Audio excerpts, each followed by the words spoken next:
Hello friends, welcome to Nandi. Let's discuss today's newspaper analysis.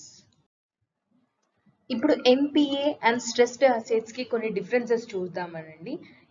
Bank main important criteria ఏంటి అండి? Deposit చేయించుకోవడం and loans ఇవ్వడం. ఇప్పుడు particular ఒక బ్యాంక్ దగ్గర నేను లోన్ తీసుకున్నాను. సో లోన్ తీసుకుంటే ప్రిన్సిపల్ అమౌంట్ మొత్తం పే చేయాల్సిన అమౌంట్ ఉంటుంది అండ్ ప్రతి మంత్ నేను ఇంత ఇంట్రెస్ట్ పే చేస్తాను అని కూడా ఒప్పుకుంటాను. కానీ నేను ఏం చేశాను, 90 days అవుతుంది, ఇంతవరకు నేను అసలు పే చేయలేదు, ఇంట్రెస్ట్ కూడా పే చేయట్లేదు. సో నేను తీసుకున్న లోన్, దీన్నే అసెట్ అంటారు, ప్రాపర్టీ.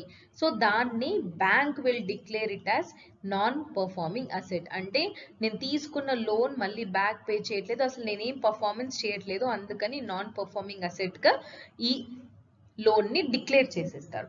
ఇప్పుడు స్ట్రెస్డ్ అసెట్స్కి వస్తే NPAs are part of stressed assets. అంటే స్ట్రెస్డ్ అసెట్స్ అన్నీ ఉంటే దాంట్లో ఒక పార్ట్ మాత్రమే ఎన్పిఏస్. స్ట్రెస్డ్ అసెట్స్ అంటే ఏంటి? ఇలా బ్యాంకు చాలా మందికి లోన్ ఇస్తుంది. సో ఏవైతే బ్యాక్ తీసుకోలేకపోతుందో అవన్నీ స్ట్రెస్డ్ అసెట్స్ కిందే వస్తాయి. దాంట్లో ఒక టైప్ ఇస్ ఎన్పిఏస్. ఇప్పుడు రీస్ట్రక్చర్డ్ లోన్స్ అంటే ఏంటో చూద్దాం. ఇప్పుడు నేను 90 days పే చేయలేకపోయాను, నన్ను ఎన్పిఏస్ గా డిక్లేర్ చేసేసారు. సో అయినా కూడా నేను పే చేయట్లేదు, ఇట్స్ బీన్ లైక్ చాలా డేస్ అవుతుంది. సో ఏం చేస్తారు అని అంటే నా లోన్ ని రీస్ట్రక్చర్ చేస్తారు. ఎలా అంటే ఇప్పుడు నా ఫస్ట్ నేను లోన్ తీసుకున్నప్పుడు నేను ఇంట్రెస్ట్ పే చేయాల్సింది 1.5% ఇంట్రెస్ట్ పే చేస్తాను అండ్ 1 year లో మొత్తం లోన్ పే చేసేస్తాను అని చెప్పేసి నా లోన్ ని స్ట్రక్చర్ చేస్తారు. సో నేను పే చేయట్లేదు కదా, so they will give an opportunity to me. ఎలా అంటే ఐదర్ ఇంట్రెస్ట్ రేట్ తక్కువ చేస్తారు, సరే నువ్వు ఇప్పుడు 1.3% ఇంట్రెస్ట్కే పే చేయి, లేకపోతే number of years will be extended. 1 year లో పే చేయమన్నాం కదా, సరే 3 years లోపైనా పే చేయి అని చెప్పేసి ఇలా డిఫరెంట్ ఆపర్చునిటీస్ ఇస్తారు బ్యాంక్ నాకు, in order to pay back these loan. Those loans అంటే ఇది నా ఒరిజినల్ లోన్ స్ట్రక్చర్ అండి, ఈ లోన్ స్ట్రక్చర్ ని రీస్ట్రక్చర్ చేస్తారు. Those loans are called as restructured loans. ఇప్పుడు రిటర్న్ ఆఫ్ అసెట్స్ అనుకోండి, ఎగ్జాంపుల్ లైక్ నేను ఇప్పుడు ఆల్మోస్ట్ 1000 crores తీసుకున్నాను అనుకోండి ఒక బ్యాంక్ నుంచి. లైక్ బిగ్ బిజినెస్ మ్యాగ్నెట్స్ తీసుకుంటారు, సో వాళ్ళు అసలు బ్యాక్ పే చేయలేకపోతున్నారు, ఎన్పిఎస్ గా అయిపోయింది, రీస్ట్రక్చర్డ్ లోన్స్ అయిపోయింది, అయినా కూడా పే చేయలేకపోతున్నారు. సో వాట్ ఏం చేస్తారు బ్యాంక్ అంటే ఈ 1000 crores ని ఈక్విటీగా డిక్లేర్ చేస్తారు. అంటే బ్యాంక్ లో ఆ పర్సన్ ఒక షేర్ హోల్డర్ లాగా డిక్లేర్ చేసి తను తీసుకున్న లోన్ ని క్యాన్సిల్ చేసేస్తారు. అంటే నువ్వు 1000 crore తీసుకున్నావు కదా, బ్యాంక్ లో 1000 crore నువ్వు ఎప్పటికైనా కానీ పే చేయాలి, లేకపోతే 1000 crore of equity in bank is yours అని చెప్పేసి నీ అసెట్ ని క్యాన్సిల్ చేసేస్తారు. So all these comes under your stressed assets. అవును కదండి, ఇవన్నీ బ్యాంక్ రిటర్న్ కలెక్ట్ చేయలేకపోతుంది, అందుకే stressed assets. So you have to know the difference between your NPAs and stressed assets. Atmanirbhar Bharat Rozgar Yojana, యాక్చువల్గా ఈ స్కీమ్ ఈ జూన్ ఎండింగ్ లో ఎండ్ అయిపోతుందండి. కాకపోతే ఇప్పుడు నిర్మలా సీతారామన్ గారు ఈ స్కీమ్ ని నెక్స్ట్ ఇయర్ మార్చ్ వరకు ఎక్స్టెండ్ చేశారు. సో ఈ స్కీమ్ గురించి కొంచెం ఇన్ఫర్మేషన్ తెలుసుకుందాం. ఫస్ట్ ఈ స్కీమ్ ఎందుకండి? To incentivise the organisations. ఏవైతే ఆర్గనైజేషన్స్ కొత్తగా ఎంప్లాయ్మెంట్ ఆపర్చునిటీస్ క్రియేట్ చేస్తుందో ఆ ఆర్గనైజేషన్స్ కి అండ్ ఈ కొత్తగా రిక్రూట్ అయిన ఎంప్లాయీస్ కి ఇద్దరికి కొన్ని బెనిఫిట్స్ ఇస్తుంది గవర్నమెంట్. ఎందుకు అనంటే ఈ కోవిడ్ ఎకనామిక్ ఇంపాక్ట్ వాళ్ళపైన ఉంది కాబట్టి. సో అలాంటి సిచ్యుయేషన్ నుంచి వాళ్ళు బయటికి రావడానికి ఆర్గనైజేషన్ కి హెల్ప్ చేస్తుంది, అందులో రిక్రూట్ చేసుకున్న కొత్త ఎంప్లాయీస్ కి కూడా కాంట్రిబ్యూట్ చేస్తుంది గవర్నమెంట్. సో ఇప్పుడు గవర్నమెంట్ ఎలా కాంట్రిబ్యూట్ చేస్తుందో చూద్దాం. నేను already knew pension scheme and old pension scheme కి డిఫరెన్స్ చెప్పే కరెంట్ అఫైర్స్ లో గవర్నమెంట్ ప్రావిడెంట్ ఫండ్ గురించి ఒకటి చెప్పాను. ఇందులో ఎంప్లాయీ అంటే ఎవరైతే వర్క్ చేస్తున్నారో వాళ్ళు, ఎంప్లాయర్ అంటే ఎవరైతే రిక్రూట్ చేసుకున్నారో ఈ పర్సన్ ని వాళ్ళు, వీళ్ళు కొంచెం percentage of their wages and వీళ్ళు కొంచెం percentage of the daily wages ఒక అకౌంట్ లో డిపాజిట్ చేస్తారు. ఇదే ప్రావిడెంట్ ఫండ్. ఈ మనీ ఎప్పుడైతే ఎంప్లాయీకి అవసరం వస్తుందో లేకపోతే రిటైర్మెంట్ తర్వాత కావచ్చు అప్పుడు తను బ్యాక్ తీసుకుంటాడు. This is what your provident fund. So ఇప్పుడు వీళ్ళు చేసే పర్సెంటేజ్ ఉంటుంది కదా, ఇందులో గవర్నమెంట్ కొంచెం కాంట్రిబ్యూట్ చేస్తానని చెప్పింది. ఎవరెవరికి? ఇప్పుడు చూడండి, గవర్నమెంట్ కాంట్రిబ్యూషన్ వాళ్ళకి సబ్సిడీ ప్రొవైడ్ చేస్తారు. ఎలా? ఒక ఆర్గనైజేషన్ కి అప్ టు అంటే 1000 ఎంప్లాయీస్ కంటే or less than or equal to 1000 employees ఉంటే ఈ ఎంప్లాయీ కాంట్రిబ్యూషన్ లో 12% అండ్ ఎంప్లాయర్ కాంట్రిబ్యూషన్ లో 12%, అంటే total 24% of daily wages will be paid by whom? Government. ఎప్పటి వరకు అండి? అప్ టు 2 years వరకు గవర్నమెంటే పే చేస్తుంది. అంటే ఇందులో ఎంప్లాయీ శాలరీ కట్ అవ్వదు, ఎంప్లాయర్ కి కూడా తన ప్రాఫిట్ లో నుంచి ఇంత పర్సెంటేజ్ ఎంప్లాయీ అకౌంట్ లో పెట్టాల్సిన అవసరం పడదు. సో ఇయర్ ఇద్దరు బెనిఫిట్ అవుతున్నారు. అండ్ ఇంతే కాదండి, ఒకవేళ గ్రేటర్ దెన్ 1000 అంటే 1000 ఎంప్లాయీస్ కంటే ఎక్కువ మంది ఉన్నారనుకో ఒక ఆర్గనైజేషన్ లో, దాంట్లో ఓన్లీ ఎంప్లాయీ కాంట్రిబ్యూషన్ 12% ఉంది కదా, ఎంప్లాయీ కాంట్రిబ్యూషన్ 12% 2 years వరకు గవర్నమెంట్ పే చేస్తుంది. ఎంప్లాయర్ మాత్రం తన కాంట్రిబ్యూషన్ తను పే చేయాలి. So these are the benefits afforded by the government. ఈ కోవిడ్ టైంలో ఎవరికైతే ఎంప్లాయ్మెంట్ లాస్ అవుతుందో, లేకపోతే కొత్తగా ఎంప్లాయ్మెంట్ ప్రొవైడ్ అయిన ఆర్గనైజేషన్స్ అండ్ ఎంప్లాయీస్ కి ఇచ్చే బెనిఫిట్స్. సో కాకపోతే ఇందులో కండిషన్ ఏంటి అంటే, ఈ అమౌంట్ డైరెక్ట్ గా ఎంప్లాయ్మెంట్ ప్రావిడెంట్ ఫండ్ అకౌంట్స్, ఈ ఎంప్లాయ్మెంట్ ప్రావిడెంట్ ఫండ్ ఆర్గనైజేషన్ అండి, మన పెన్షన్స్ అని చూసుకునేది ఇదే. సో దీంట్లో ఒక యూనిక్ అకౌంట్ నంబర్, ప్రతి ఒక్క ఎంప్లాయీకి ఒక యూనిక్ అకౌంట్ నంబర్ రిజిస్టర్ చేసుకొని దానికి ఆధార్ లింక్ చేసుకోవాలి. So my colleague already Shivakumar sir explain about this in Hindu current affairs analysis. నేను ఆ లింక్ కింద డిస్క్రిప్షన్ బాక్స్ లో పెడతాను. సో అది లింక్ చేసుకుంటే ఈ అకౌంట్ నంబర్ లో డైరెక్ట్ గా ఇవి మనీ డిపాజిట్ అవుతాయి. సో ఇప్పుడు బెనిఫిషరీస్ ఎవరెవరండి? ఆర్గనైజేషన్స్ ఉన్నాయి, ఎంప్లాయీస్ ఉన్నారు. సో క్రైటీరియా తెలుసుకోవాలి మనం. Under which criteria these will be benefited. So ఇప్పుడు మనం చూస్తే ఎలిజిబిలిటీ క్రైటీరియా కింద ఆర్గనైజేషన్స్ గురించి తెలుసుకుందాం ఫస్ట్. సో ఒక ఆర్గనైజేషన్స్ లో more than 50 employees or up to 50 employees, అంటే less than or equal to 50 employees ఒక ఆర్గనైజేషన్ లో ఉంటే వాళ్ళు మినిమం 2 ఎంప్లాయీస్ నైనా రిక్రూట్ చేసుకోవాలి.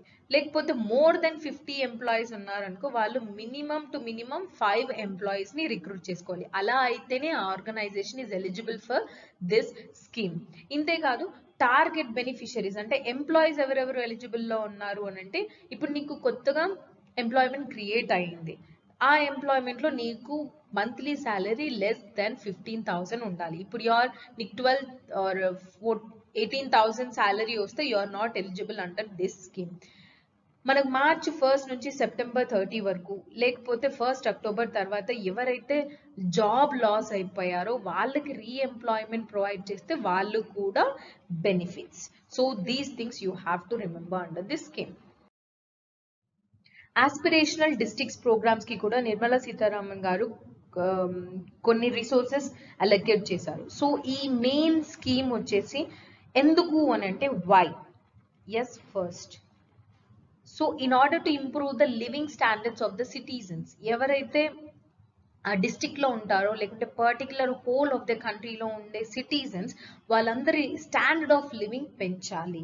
And not only this, inclusive growth అనేది ఓన్లీ పర్టికులర్ సెక్షన్ కి మాత్రమే ఉండకూడదు, it should be including all the citizens in the country. So అలాంటి ఇంక్లూజివ్ గ్రోత్ రావడానికి ఈ scheme. So that is what your సబ్కా సాత్ సబ్కా వికాస్. సో ఈ ప్రోగ్రామ్ నీతి ఆయోగ్ కింద వర్క్ అవుతుందండి.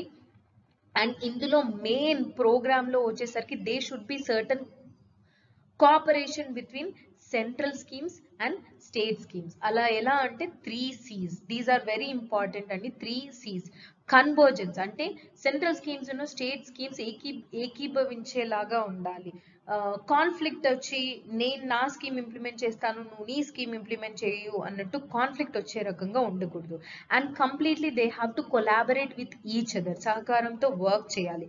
సెంట్రల్ గవర్నమెంట్, స్టేట్ లో ప్రభారీ ఆఫీసర్స్ అండ్ డిస్ట్రిక్ట్ కలెక్టర్స్ వీళ్ళందరూ కోఆపరేట్ చేసి ఈ స్కీమ్ ని ఇంప్లిమెంట్ చేస్తారు.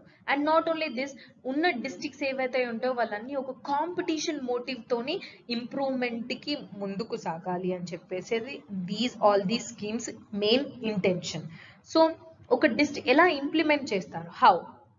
ఒక డిస్ట్రిక్ట్ లో ప్రత్యేకత ఉంటుంది ఆర్ స్ట్రెంగ్త్. ఎస్, కొన్ని డిస్ట్రిక్ట్స్ లో కోర్ ఇన్ఫ్రాస్ట్రక్చర్ లేకపోతే కొన్ని డిస్ట్రిక్ట్స్ లో అగ్రికల్చర్, కొన్ని డిస్ట్రిక్ట్స్ లో ఇంకేదైనా సర్వీస్ సెక్టర్, అలా ఒక్కొక్క డిస్ట్రిక్ట్ కి ఒక్కొక్క స్ట్రెంగ్త్ ఉంటుంది. సో ఇనీషియల్ స్టేజెస్ లో they will be concentrating more on the strength, so that నీ స్ట్రెంగ్త్ తోని ఇంకా ఎక్కువ డెవలప్ చేయొచ్చు. అండ్ రాను ఇయర్స్ లో ఏవైతే వీక్నెస్ ఉంటాయో ఆ డిస్ట్రిక్ట్స్ లో లో హ్యాంగింగ్ ఫ్రూట్స్ వాటిని కాన్సన్ట్రేట్ చేసి వాటిని ఇమీడియట్ గా ఇంప్రూవ్మెంట్ చేసి మెజర్ చేసేసి ప్రోగ్రెస్ రావడానికి. And not only this, they also rank districts, ఎక్కడెక్కడ ఎంత ఇంప్రూవ్ అయ్యారు అని చెప్పేసి ర్యాంకింగ్ చేస్తారు. This is how the aspirational districts programme works. ఇంతే కాదండి, ఈ ర్యాంకింగ్ ఇస్తారు అని చెప్పాను కదా, సో పర్టికులర్ ఇండిసెస్ అంటే దేని ప్రకారం వాళ్ళు ర్యాంకింగ్ ఇస్తున్నారు అన్నది కూడా ఇంపార్టెంట్. సో 49 ఇండికేటర్స్ ఉంటాయి అండర్ 5 థీమ్స్. ఈ 5 థీమ్స్ ఏంటో వెరీ ఇంపార్టెంట్, బికాస్ మీకు ఎలిమినేషన్ ప్రాసెస్ లో యూజ్ అవుతుంది. Health and nutrition, education and agriculture and water resources, financial inclusion and skill development, basic infrastructure. ఈ 5 thematic areas runs under this aspirational district programs. ఇంతే కాదు, ranking ఇస్తామని చెప్పాను కదా, so NITI Aayog government of Andhra Pradesh తో collaborate అయి ఒక డాష్ బోర్డ్ క్రియేట్ చేసింది. ఈ డాష్ బోర్డ్ ఏంటి? It will monitor the real time progress. ఒక డిస్ట్రిక్ట్ రియల్ టైమ్ లో ఎంత ప్రోగ్రెస్ అవుతుంది అని మానిటర్ చేస్తుంది ఈ డాష్ బోర్డ్. అండ్ ఇది ర్యాంకింగ్ ఇచ్చేదాన్ని డెల్టా ర్యాంకింగ్ అంటారు. అంటే ఎంత ప్రోగ్రెస్ చేసిందో ప్రీవియస్ తో పోలిస్తే ఇప్పటి వరకు ఎంత ప్రోగ్రెస్ అయిందో అని చెప్పేది డెల్టా ర్యాంకింగ్.